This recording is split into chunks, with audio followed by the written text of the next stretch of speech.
ఈ చిన్న వీడియో ఇప్పుడు 10వ తరగతి పరీక్షలు రాస్తున్న విద్యార్థుల కోసం. సరిగ్గా 38 సంవత్సరాల క్రితం నేను 10వ తరగతి పరీక్షలు రాశాను. ఆ సంవత్సరం నా జీవితం మారిపోయింది. ఎలాగో చెప్తాను, చివరిదాకా వినండి. మా అమ్మ చదువుకోలేదు. 2వ తరగతిలోనే చదువు ఆపేసింది. వాళ్ళ నాన్న అంటే మా తాతయ్య ఇంకా బడికి పంపలేదు మా అమ్మని. ఆ రోజుల్లో చదువు గురించి, దాని ప్రాముఖ్యత గురించి చెప్పే వాళ్ళు గాని, చదువు కోసం ఆర్థికంగా సహాయం చేసేవాళ్ళు గాని ఎక్కువ మంది, ఎక్కువ సంవత్సరం ఉండేవి కావు. మా అమ్మ గొప్పతనం ఏంటంటే చదువు లేకపోయినా సరే విపరీతమైన ఇష్టం చదువు అంటే. మమ్మల్ని చాలా కష్టపడి చదివించింది.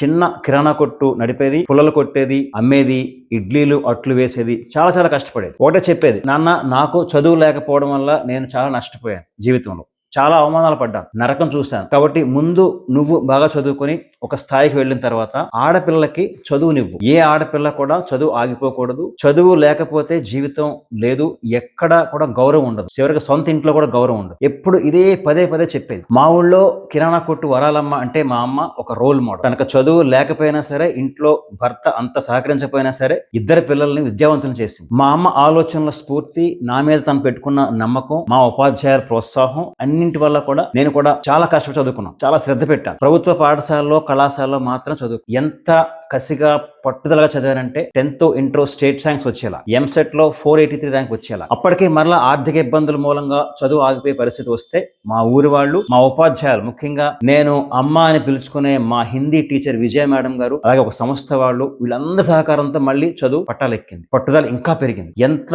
పెరిగిందంటే ఏలేశ్వరం లాంటి ఒక చిన్న గ్రామం నుంచి ఒక సాఫ్ట్వేర్ ఇంజనీర్ ఉద్యోగిగా అమెరికాలో ఉద్యోగం సంపాదించే స్థాయి వరకు చాలా కష్టపడ్డా. చదువు తప్ప వేరే ధ్యాసే ఉండేది కదా నాకు. ఇక ఫాస్ట్ ఫార్వర్డ్ చేస్తే ఇన్నాళ్ల తర్వాత 38 సంవత్సరాల తర్వాత ఈ రోజు పడాలా చారిటబుల్ ట్రస్ట్ ద్వారా మీలాంటి కొన్ని వేల మంది పిల్లలకి, ముఖ్యంగా ఆడపిల్లలకి స్కాలర్షిప్స్ రూపంలో చదువుని ఇవ్వగలుగుతున్నాం, భవిష్యత్తు చూపించగలుగుతున్నాం. This is the power of education. చదువుకి, కేవలం చదువుకి మాత్రమే ఉన్న అద్భుతమైన శక్తి. మీకోసం ప్రత్యక్షంగా, పరోక్షంగా చాలా మంది కష్టపడుతున్నారు. తల్లిదండ్రులు మాత్రమే కాదు, ముఖ్యంగా ఉపాధ్యాయులు మిగతా క్లాసెస్ కన్నా 10వ తరగతి పిల్లల మీద ఎక్కువ శ్రద్ధ చూపిస్తున్నారు. ప్రతి సబ్జెక్టు పాస్ అవ్వాలి, మంచి పర్సెంటేజ్ రావాలి, IIIT సీట్లు రావాలి. వీటి కోసం ఇంచుమించు సంవత్సరం అంతా అధికారులతో కలిసి విపరీతం కష్టపడుతున్నారు. అందరికీ ఒక రకమైన భయం, బెంగ. ఈ మెయిన్ జంక్షన్ లో సరిగ్గా అసలు చదువు, అసలు కెరియర్, అసలు జీవితం మొదలయ్యే ఈ దశలో మీరు ఎక్కడ నిర్లక్ష్యం చేస్తారో, ఎక్కడ తప్పడుగు వేస్తారో, ఎక్కడ మీ ప్రయాణం ఆగిపోతుందని ఒక రకమైన భయం ఉంటుంది. ఎలాంటి స్వార్థం లేని భయం అది, కంగారు, దడ.